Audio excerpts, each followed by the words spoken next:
Did you know that there's been almost 30 breaches this year alone? And I'm sure if you're a business owner, you're sitting here like me, you wish you had a crystal ball so you can learn what the threat actors are going to do so you can avoid being their next target. That is a topic for today's episode of the Social Engineer Podcast, a security awareness series. This is episode 325. I'm Chris Hanege, CEO and founder of Social Engineer LLC, the Innocent Lives Foundation, and the Institute for Social Engineering. And this podcast has been around since 2009. And as we said last month, we changed the format a little. So every month we're going to have one of our team members here on the show with us with our topics. They're going to get to choose that. And this month is Carter was with us. Carter, introduce yourself.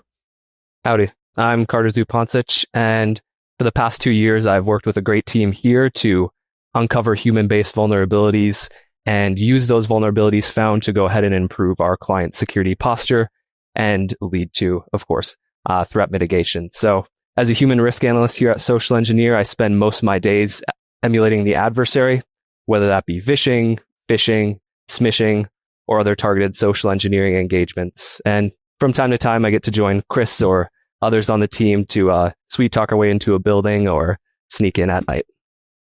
Yeah, Carter has a pretty good talent at the break-ins. It's a little scary. When he went on me with his first one, he had just a natural talent doing it. I don't know what that says, but we'll leave it there.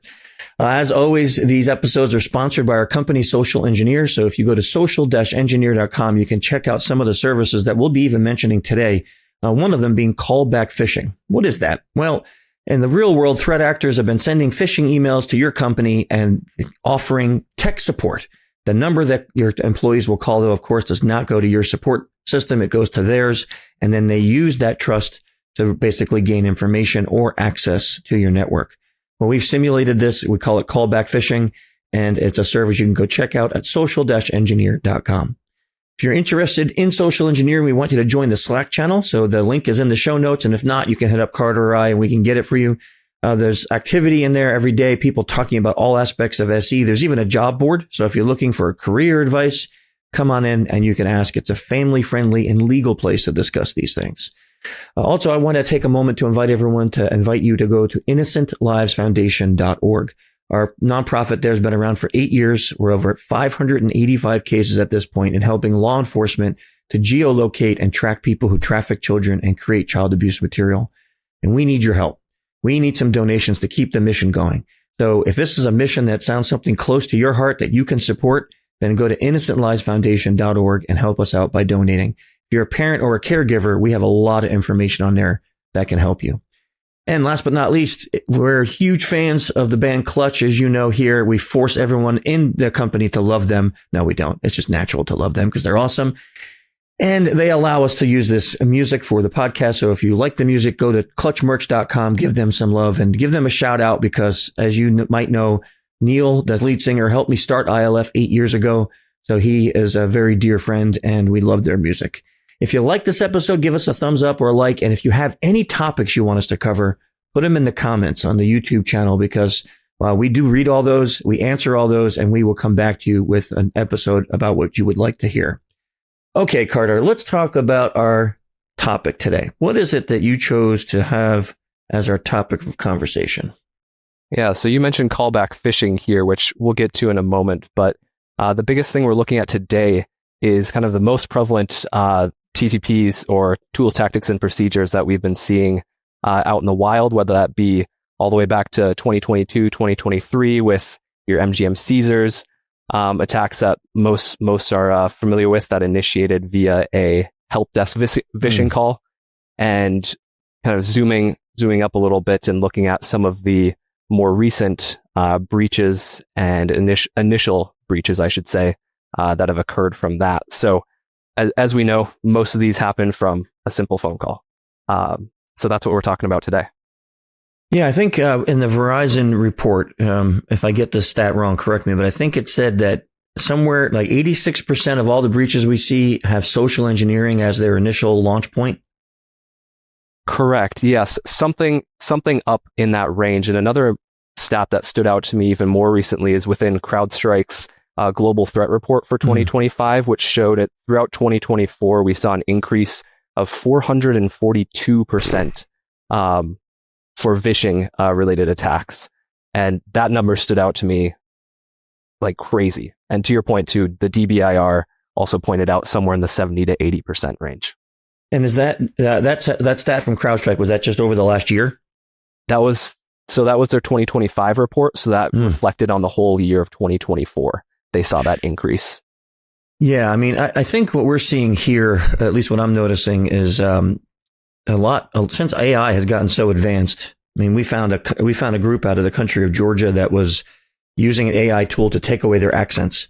So when they called, they sounded American or they could sound British, and that's a big deal because we've kind of been trained that certain accents could kind of put us on alert. Whereas if it's an American accent, we tend to trust it. So the increase in vishing, I think, is also related to a lot of the technology that's available to these threat actors to help them be better at their job.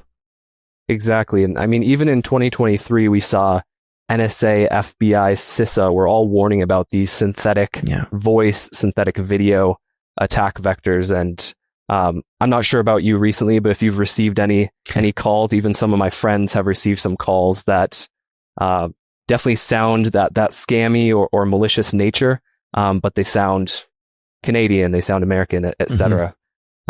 So that democratization of access to these publicly available tools, same with LLMs for doing initial reconnaissance and OSINT, and then using those, of course, to speed up the process of pretexting and creating more tailored attacks is another item that's extremely prevalent nowadays. It is amazing how good agentic AI has got at doing OSINT. Like very much. It's almost like I'm not one of those guys that we're going to be replaced by AI. That's not my thing. But I'm looking at this like, holy mackerel! Like it does the work of like 5 people in 1/5 of the time. It's really crazy. And of course, you need to verify everything that comes out of AI, and that's where I think humans will always stay. But we know that if we're using it, I mean, what do they call it on the dark web? Fraud GPT. I think it's only 1,800 euros a year, and anyone can have access to a full AI platform that writes vishing scripts, actually creates phishing emails and sends them, could do cross-site scripting, could write exploits and malware, could actually manage the shells that come in from malware-laden emails. I mean, it's the things that it can do is kind of ridiculous for 1,800 euros a year. I think this is why we're seeing this increase in these kind of tactics from threat actors. Yeah, and with that too, just to add on to that, we even see a lot of the open source tooling out there that you can pair together with something to enable, via MCP to enable web access, to scrape websites, to your point, to go ahead and actually execute attacks. I forget the name off the top of my head, but there's been a couple open source projects out there lately that have enabled that orchestration of agents across multiple specialties, like running your own red team. It's interesting because I was having a conversation with one of our clients, and they were saying, this scattered spider group, they must be just amazing at vishing. And I was under the impression that they were just like really amazing. I'm not saying they're not, but I'm not trying to goad them on. But I got to listen to some of the calls that were done between Clorox's tech support company because that whole lawsuit went public, and it was like level 1 vishing. It was like, hey, this is Chris. I forgot my password. And they're like, oh, let me reset that for you. I'm like, wait, hang on. Stop. Hold, wait, time out. Really? Like, I'm reading the script again. Like, no, that didn't just happen. And then the next call was like, hey, this is Joe. I forgot my password and I need you to reset it to this. They're like, okay, I'll do that. Like, what is happening? That is scary when you think about in 2025 that vishing at that level is actually still working. Right. Able to call a help desk. No verification or validation of identity, no callbacks, no to a trusted number, no second channel verification through internal message or any other trusted channel. When you look at the transcripts of those calls, it's pretty mind-boggling. To your point, that's like our level 1s, barely any influence, and just asking for that, which is incredible, but also terrifying to see there. And I mean, allegedly, according to Clorox, there were supposed to be verification and validation procedures in place. Whether those were done or not, based on the transcript, it was pretty eye-opening that such a breach could occur that way. And I think this is why, like when people ask us, well, there's supposed to be like these verification steps, right? So how would Clorox have known? Well, this is where auditing and testing come in, right? Because the way they got audited was through threat actors and then lost millions of dollars. But if you spend a lot less money than the breach costs to have your teams audited, you would have known that there were some people that maybe weren't doing ID checks or verifying. And then the problem can get fixed before the breach occurs, which is why I'm always so shocked. Like, we do it for our health, right? We go to the doctor and take preventative measures. We do it for our car. We make sure our brakes are done and our tires aren't bald.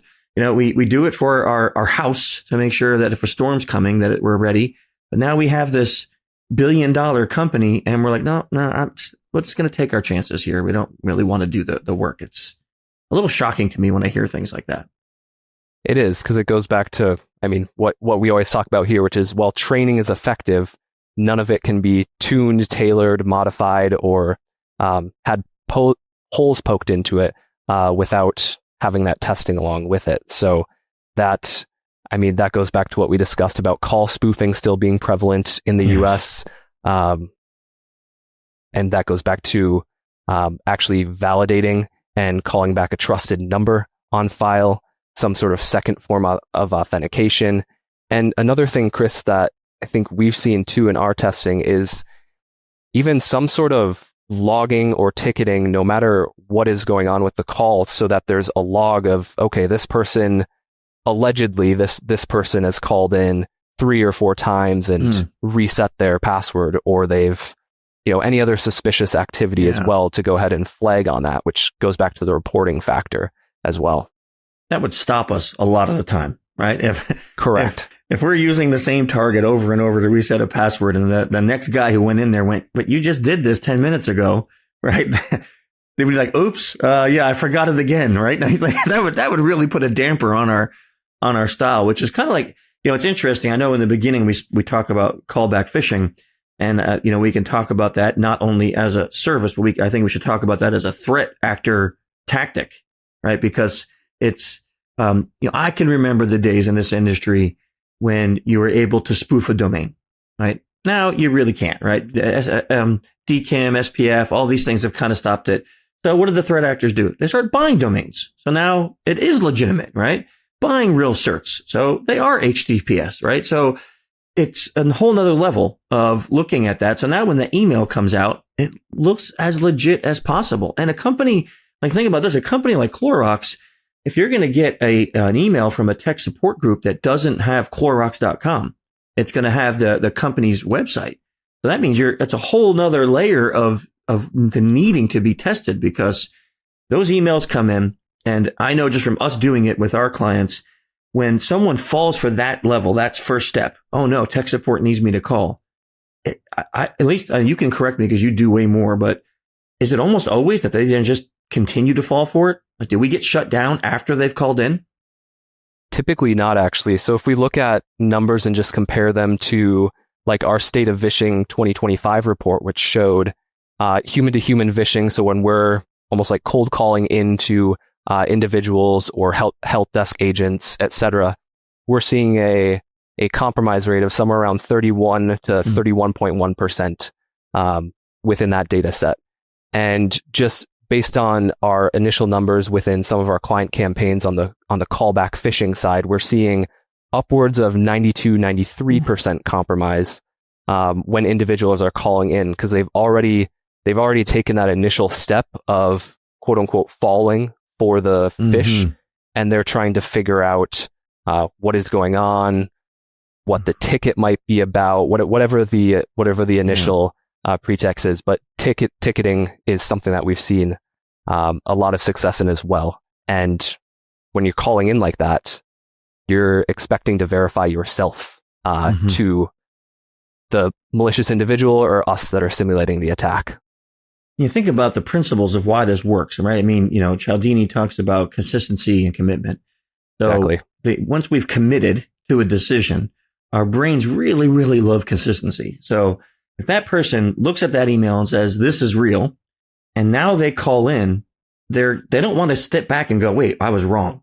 They have to continue to be, this is real, this is real. So I think that's why we see this 93% success ratio for a compromise ratio. I should say not success, because that's a terrible way of wording it. But it also brings up another thought, is that that might be showing that many companies have ineffective phishing testing. Because if we're seeing 93% compromise, then that means 93% of the people are getting the phish and not recognizing it as a phish to report it, and then taking the step of actually calling in. So that tells us that a lot of companies' phishing programs, you might really need to start looking at those and say, what are we doing wrong here? Why can't they catch this thing as not being a real email? Right. And it goes back to expectations. But before I step there, I do just want to make a quick clarification too, that 93% is of those that called in, is the compromise rate. So the overall rate that fell for the phishing email is significantly lower. Okay. I don't have the number in front of me, but I believe it was less than 8 or 9%. Okay.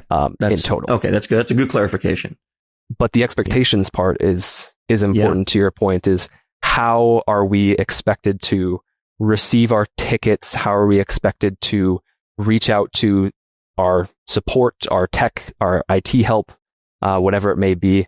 And that's what we're seeing that both with callback phishing, and we're of course seeing that with vishing, where we're reaching out to people and they might not understand that IT, HR, whatever the pretext may be, they aren't supposed to be reaching out via phone. They're supposed to be reaching out via email or, instant message through pick your platform. So that expectation component is important too. Yeah, I think that's a really good point, because that point can apply to anything, whether we're talking about your company or your family, right? So we could say, how many times, Grandma, have I called you and asked for money because I'm in prison? Right? That's not happened. It's not my MO, right? So if that happens, maybe you think, hey, that's a little weird. Like, I need to verify this before I just send Chris $5,000, because this is a weird story.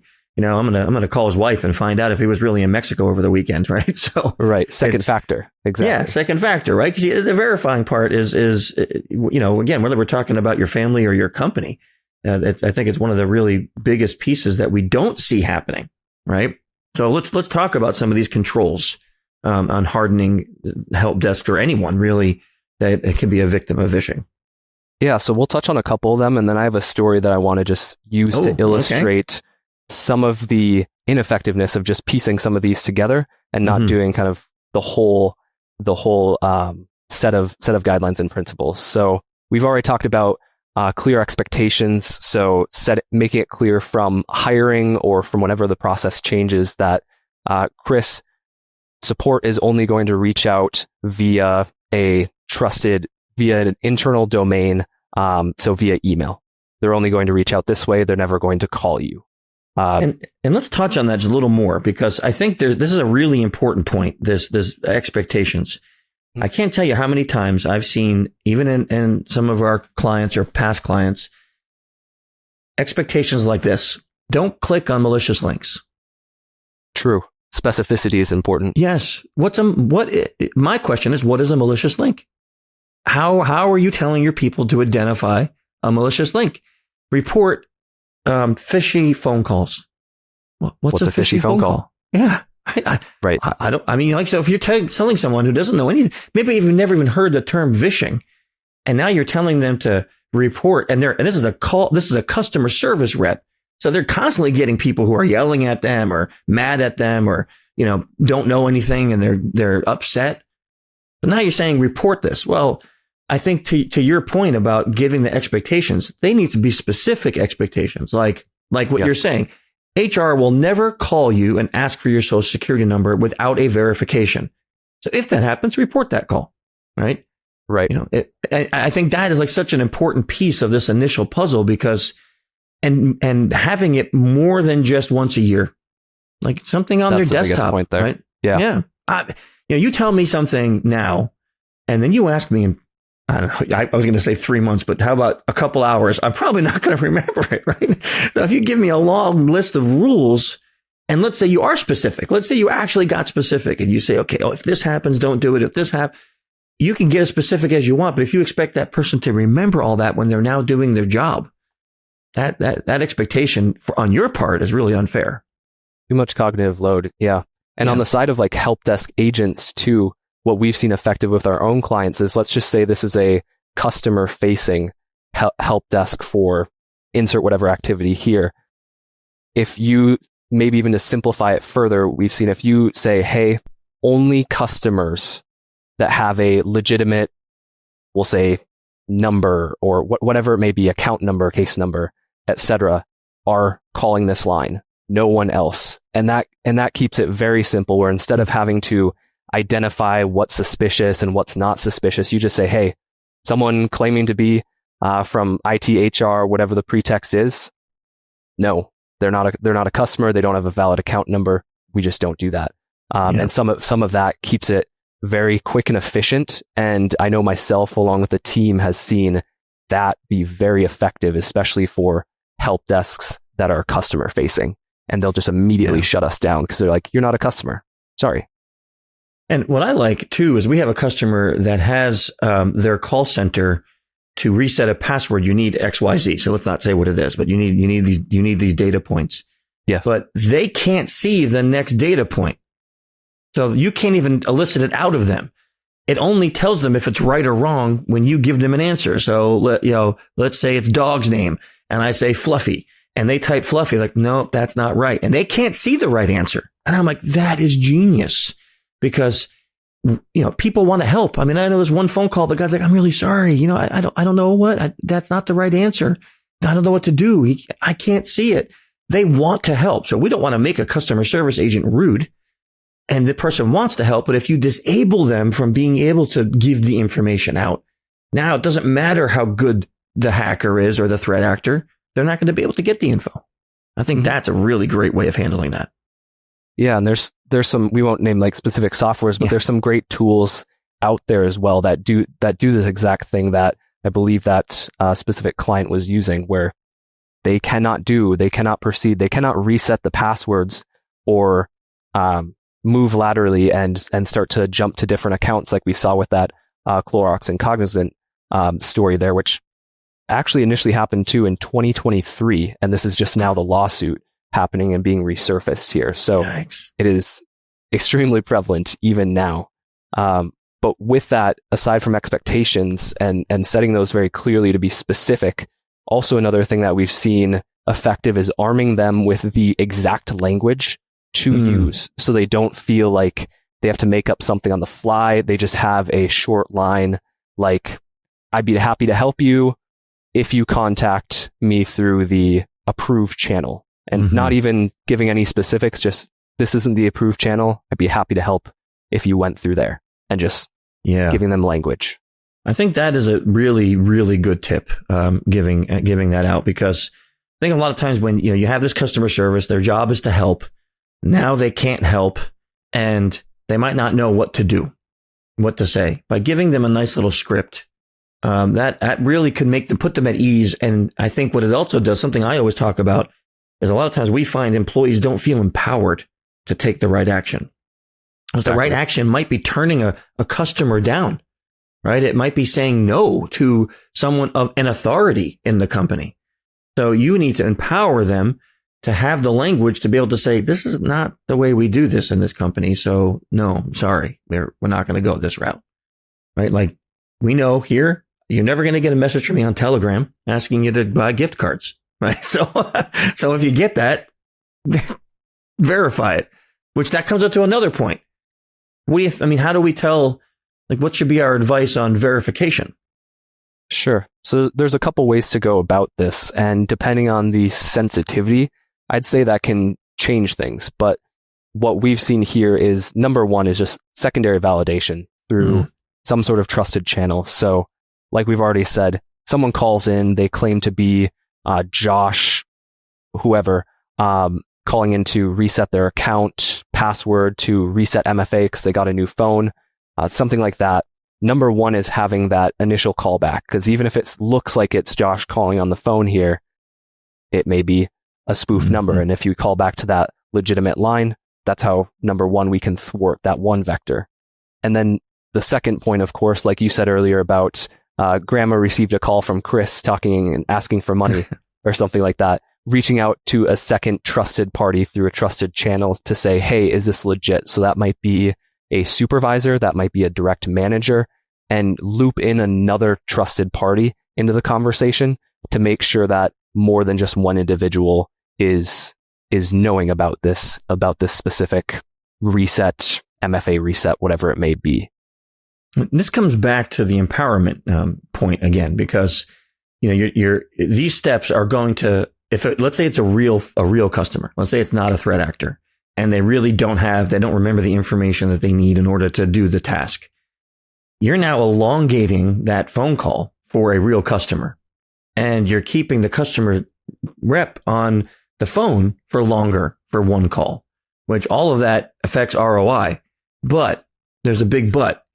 Is that couple extra pennies that you spent on that call more expensive than paying for a breach, right? Because you didn't have the empowerment for the employee to say, this is not the right channel, or I need to verify that you are who you say you are. And I can't do that because you're not giving me the right information, right? So I think this comes back to this a lot. Like we have to really start seeing companies empowering their staff to be that human firewall that really can save them from all these problems. Yeah. And quick story back, since we're talking about empowerment here and we're talking about callback phishing, I want to just illustrate a quick point that occurred during one of our callback phishing engagements, where someone followed the correct steps. They were empowered to, instead of take action on that email that they received with the phone number at the bottom as the call to action, they actually reached out to their tech help or their tech support line. And from there, this is the interesting part, that agent didn't find the totally made up, totally random ticket number that we had generated for each of these phishing emails and was confused. So they called, and at the time it was me sitting on the line there, they called me and said, "Hey, I'm sorry, I don't have this ticket number in my system. Do you?" And of course, perk up and say, "Oh, yeah, what's the ticket number?" And, "Oh, yeah, I have them if you want to transfer them over." And I just want to illustrate that, where we had one person that was a great addition to the human firewall, but that second did not think, wait a second, this is an invalid ticket, and then passed the individual over. And that individual that now thought they were following proper procedure, which they were, has total trust in me because their support passed them over to us. And that, of course, resulted in a full compromise. But that just goes to show that every person in the chain matters. That actually hurts. That story hurts. I mean, I feel so bad for that person. Like, that person's going to sit there forever thinking, what is the right thing to do now? Right? That's like, oh boy, that's a horrible story. It really is. I don't mean you are horrible. I mean, that's a horrible, that's our job. It was a great vulnerability to find. It was. It is for the company to see that now, knowing that, hey, here we are testing your customer support, but your tech support actually needs testing. Because that's pretty horrific, man. That this person did the right thing. Wow. And we see those differences, right? Where typically we've seen their general support lines and such are a bit more hardened, at least in our testing. But here that was not the case, and hopefully that some of that did lead to improvements there. I tell you, that is that's one for the records right there. It is one for the records. Yeah, truly.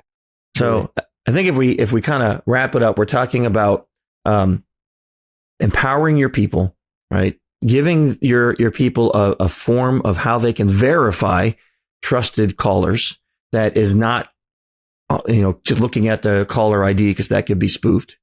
Being able to continually and constantly educate through auditing and real world testing. And for me, I think this is like one of the biggest things that we need to talk about is make it non-punitive. Right. Yes. Now, and some CISO is going to ask, well, what if they just keep failing? I get it. So there may be a time after proper education and testing that someone's showing you they don't care about your organization. And that may lead to them having to be exited. Right. I get that. And we're all for that, but not the first time they fail. Right. Not because they're human. So are they teachable? So they fail. We trained them. They fail again. We trained them. They fail again. They are now, maybe you say, okay, this is a problem, right? You're creating a big vulnerability. But what we normally see is they fail. We trained them. they maybe fail again. We train them. And then next time, like, hey, I'm not going for that again. I fell for that twice, right? They know. Yeah, they know. They know when you're on the phone at that point. Yeah. And now they're going to know when a real threat actor's on the phone, and they're going to take the same action. You get rid of that person because they failed, and you hire the next human to replace them. Guess what? That human's just as vulnerable as the human you just fired. So, like, what's the point, right?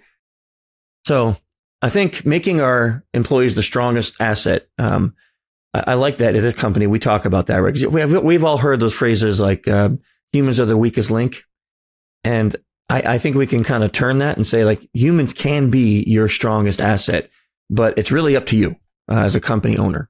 Like, you have to be the one willing Keyword to is do can. it. Yes. with back to drilling or testing, training, and using that training to continuously find those weaknesses and points where attackers or people simulating attackers are able to pivot from. Because at the end of the day, as we've seen here, identity is the new vector, or is the vector that we most commonly see exploited for that initial access. And at least at this point in time, that is continuing to grow. Carter, great topic and great points that you put together for this. So thank you for making this a good one. And this is a perfect Thanks timing. for having me on. Yeah, really perfect. Because this is Cybersecurity Awareness Month. So if you're listening to this in October, then you can use this in your company as part of Cybersecurity Awareness Month. Spread this around. This is something that everybody needs to hear, and you can help your company stay more secure. Until next month, when we have another one of our team members on, and we'll be talking about something just as fascinating. Please stay safe and secure out there. Till then, see you.